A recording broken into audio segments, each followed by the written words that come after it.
Hey, everybody, what's going on? We're a little south today. We're in Boca Raton. We heard about this place, and we saw a great picture of some octopus, and we had to come check it out. This place is called Warike. It's a Peruvian bistro. It's been getting awards it's been here about 2 years. It's been getting all kinds of awards. Yelp 4.7 review, 4.7 stars reviews. They're doing takeout. They do dine-in, 561-465-5922. This is Federal Highway. Just getting into the Boca area. We're at 24th Street and Federal Highway. Let's go check it out. Carlo and his partner are in here. They've been waiting for us. They got some amazing food. Let's check it out. So this is them right here. Here's their hours. Monday, they are open for lunch. They're open Sundays, 12 to 9, 10 o'clock, 9 o'clock. Let's check them out. Hey, Carlo, what's going on? How are you guys? How are you, my friend? Welcome. It's good to see you. Good to see you too. Let me mask up here real quick. Oh yeah, welcome to Warike. Thank you so much. So I saw a picture of your octopus, and it's amazing. Tell us a little bit about Peruvian food, the type of spices for people that might not know about Peruvian food. Sure, absolutely.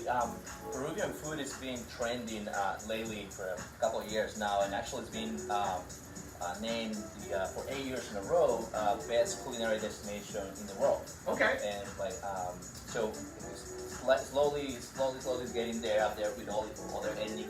What type of spices are they using? Yeah, absolutely. So the most common one I would say is called ají amarillo, which is Okay. a Peruvian mild pepper, it's a yellow mild pepper.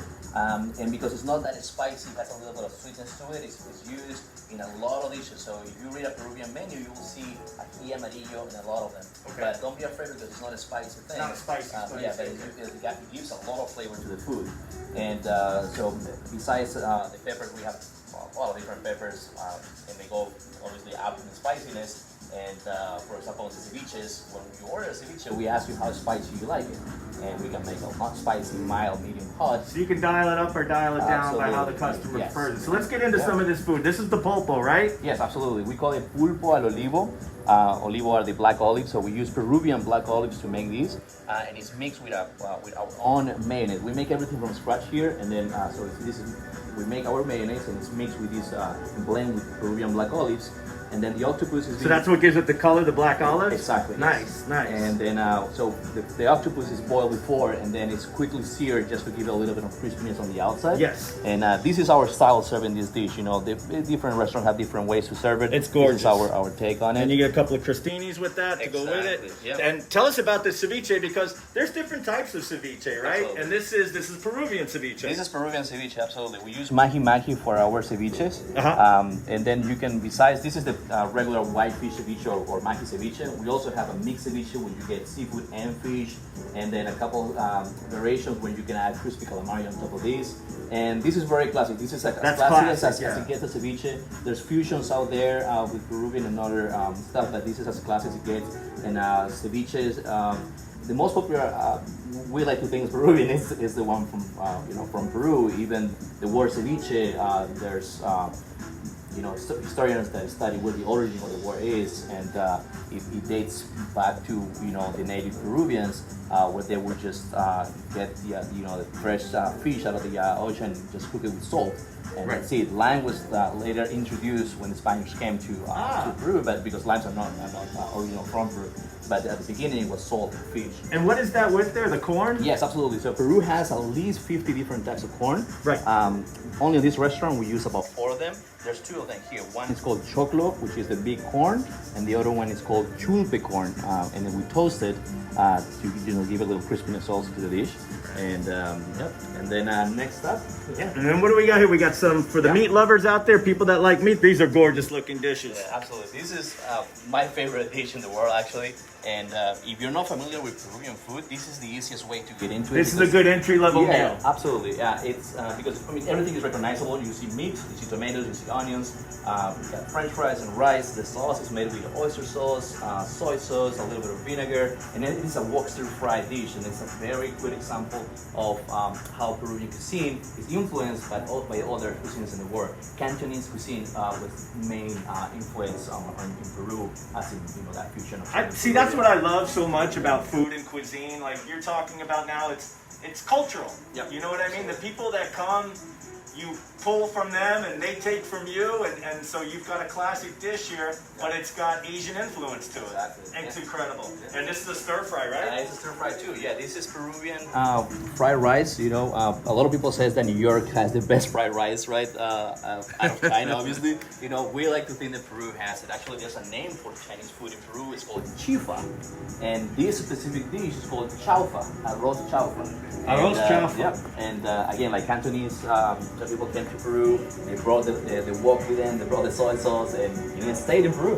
And this is a Peruvian take on the fried rice. It's very popular, so you will see in a lot of Peruvian restaurants. You'll see Gorgeous. It's comfort food. You know, this is stuff that's gonna get in your belly and just make you feel good, make you feel loved. You got an amazing beer selection here too. You've got some great Peruvian beers. Beer goes with this stuff very, very well. Yep. Let's take a look at the dining room real fast. You can dine in here. So these two tables are out of play. These two tables are not seated, and this large table is not seated. But we got a 4-top here, got another 4-top. You got 2 more back there. Got another one here. Got plenty of room to sit out. You got room for 4. So if you got a group, you want to do date night, I can't think of a better place if you're in Boca Raton than this. The food's amazing. The vibe is very, very modern, I want to call it, like a very modern kind of a look to it. And as you guys can see, the food is absolutely amazing. You guys were rated, tell me some more. You were rated top 10 restaurant, right? Yeah, absolutely. Yelp every once in a while comes with a list of top 10 best overall restaurants in Palm Beach County. We were featured in that list among a grill, a couple of restaurants in Brewer. So it was a great honor for us, especially because we're kind of new. We're still new. You've been about 2 years, right? Yeah, in July it's going to be 2 years, and it's still for a restaurant. We think that's still the producing part. You know, that we still get a lot of new people that still get to know us. So for us, it was a great honor to be featured on something like that. There was another list also that came out of 25 best Peruvian restaurants in South Florida. We made number 6 on that list. Wow. Yeah, the only one in Palm Beach County that made it. I was going to say, they're probably all down in Miami, right? Yeah, there's a lot of restaurants now. They popping up, but yeah, most of them are Brewer in Miami. So you find there's people are like embracing Peruvian food more now. I mean, that's gorgeous looking food there. That's I can't wait to get into that. But so hey man, I hope we can get you some new customers. Love the vibe here. Love the way it feels. You guys are practicing protocols. You're doing like 80% takeout right now. Yeah. If people want to dine in, definitely come on down. Spacing is here. And anything else you want to say to the folks at home? Yeah, well, you know, come try the food in a restaurant. You know, this is cooked from love. You know, we're 2 partners, my mother and I. My mom is the chef, and I'm out here, you know, taking care of everything up front. And you know, this is the food that we grew up with. You know, this is like eating at home, but the presentation doesn't look like you're eating at home. But it's as a traditional as it gets. You know, and so we went into this concept of, you know, homemade food, but looking, you know, better presented for everybody out there. You know? So there you go. Family run, family operated. He's got his mom cooking in the kitchen. He's running the front door. Ask for Carlo. Tell him the Supper Club sent you. And I guarantee you're going to have a great meal here. Take care, everybody. We'll see you soon.